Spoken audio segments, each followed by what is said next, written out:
everyone, in this particular video I'll be showing you what I keep in my car in case of an emergency, so hopefully this will be a nice guide for you to double check if what you have in your car currently is everything you need in case of an emergency.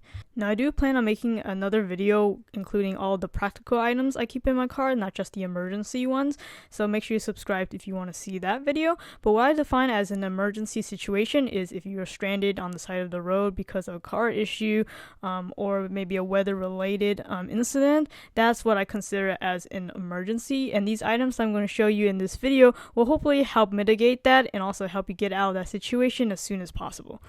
So I'm going to organize this video in the location in my car where I keep my items. So first off, in my glove compartment, I have my OBD2 scanner, which I use as a diagnostic tool so I can see what certain codes are coming up. If I have a certain warning light on my car coming up, it's a really easy way to check what's wrong with your car. And I've already done a whole review video on this particular product, and actually on most products that I show in this video. And so as usual, I'll put a link to where you can buy this on Amazon in the description. So these OBD2 scanners are relatively cheap. You can get them for under $10 on Amazon. So as usual, I'll put the link to where I got this one in the description down below. But moving on, also in my glove compartment, I carry a kind of multi-flashlight tool here. It's really cool, and I had trouble kind of finding an equivalent on Amazon because they no longer have it in stock, but I'll definitely put an equivalent down below. It's basically a nice rechargeable flashlight that can be recharged using USB. I definitely do recommend looking for rechargeable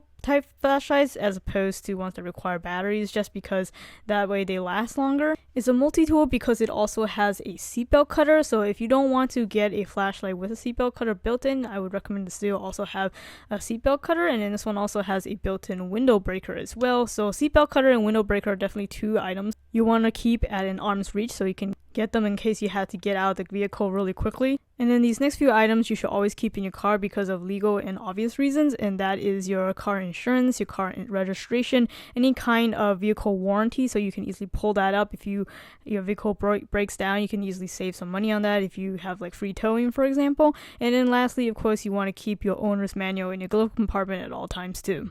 Moving on to the trunk of my vehicle, I do have a small subcompact sedan here.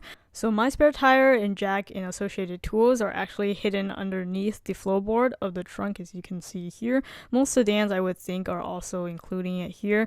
Some of them, they carry it on the outside, but regardless, you should always have your spare tire fully inflated and ready to go. And now I'm showing you my emergency kit, which I assembled in this backpack. It just carries all of my emergency gear in one location. It's also really easy to mobilize. If I had to, say, take some of the equipment I need to move it to, say, a friend's car or somebody else in need, it's really easy to do so. I purposely picked a backpack with plenty of pockets so I can store all kinds of items in all these shapes and sizes. So starting off with the very front little pocket right here, I keep miscellaneous instruction booklets here with their spare parts so I can easily access them if need be. And then behind that is a pocket with some duct tape in it. You never know when you need to use some duct tape. In the next small front pocket, I keep extra USB cables for charging up devices. In the pocket behind that, I have a headlamp. It's really useful if you need to work on your car at night or just to see things with a little bit of light and keep your hands free. And then I also have a reflective vest, again, to keep you visible at night. And I have a hand crankable flashlight with a built-in radio. And packed away, still folded in its packaging, is a thermal blanket, which is useful for trapping in body heat if you were, say, stranded in your car with no heat in cold weather. Behind that, I carry my first aid kit. This one is a 299 piece kit, I believe.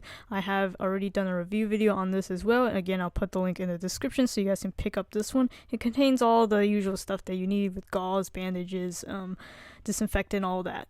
On one of the side pockets, it's not really an emergency item, but I guess it could be if you are a parent with small kids, is a microfiber cleaning cloth. In my other side pocket, I carry these kind of slap bracelet reflectors, so this is useful again to keep your arms visible during the nighttime. So you have the reflective vest already, and then you have these reflective bands you can strap onto your wrist or your legs so people can see you from afar.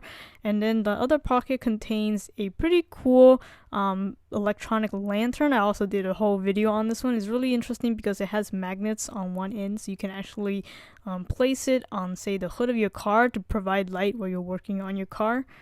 And now moving on to the main section of this backpack, I carry my air compressor. So this is a really tiny pump that I use to fill up my tires if it has low pressure. So this is not going to replace a full flat tire, but it's nice to at least put some air into your tires if it's just a slow leak. This particular air compressor is actually powered by the cigarette lighter socket in your car. So as long as your car battery is still working fine, you can use this air compressor to pump up your tires on the side of the road without having to find a gas station. Next, I have a case of bungee cords. I never know when these can also be useful to tie up some stuff. And then I have my rugged power bank, which also doubles as a mini portable jump starter. So you can see that I can not only use this to power up USB devices, but I can use this to jump start my battery on my car as well, and other people's batteries. So it's handy if you can't find somebody else to help you jump start your car. But then in other cases where I want a faster jump start, or I need to jump start somebody else's car, I still also have regular 10 feet long jumper cables. So that's everything I keep in my emergency backpack. And then I also keep a set of spare clothes as well, something for the winter time and something for the summertime as well, just in a separate box just in case. And now items that absolutely can't fit in my backpack, no way, shape, or form, and that are these ice scrapers and also snow brushes. If you do live in a snowbound area, I have a long one as well as a short one that's a little bit more convenient and easier to use. And then in addition to the lug wrench that comes in my car from the manufacturer, I have this Billy Club lug wrench.